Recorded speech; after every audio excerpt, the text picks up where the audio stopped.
And it goes a little something like.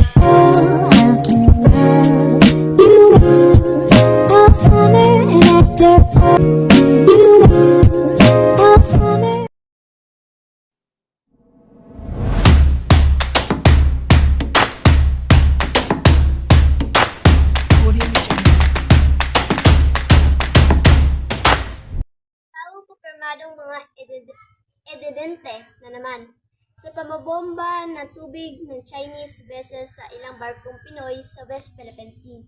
Ang naitala nitong Sabado at Linggo, tatlong mga barko ng Bureau of Fisheries and Aquatic Resources nang nagsasagawa lamang ng rotation at supplying mission at makaranas ng water colon mula sa Chinese vessels. Ito ay BFAR vessels Dato Sandi, Dato Bangkaw at Dato Tamblot. Kasunod niyan, muling iginiit ng Pangulong Ferdinand R. Marcos Jr. na ang mga teritoryong ito kung saan naitatala ang dangerous maneuvers ng China. Binigyang daindiin ni Speaker Martin Romualdez na sakop ng ating exclusive economic zone ang Baho.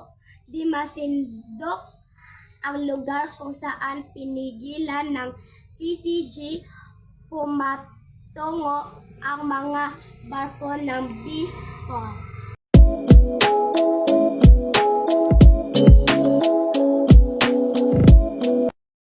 Na ako dire. Namatay magna ako balak ay ani oy. Loh. Tabangi bitaw siya doy. Tabangan na nako si Maria guys. Ikaw doy. Dire daw ako na lang daw diyan. Oy. Ayaw sige ta ko dira kay nag-vlog ko. Wa mo'y batasan. Wa sila batasan guys. Wala. Oh guys, yan ang mga naong sa mga Gwapo. First. yo. Re.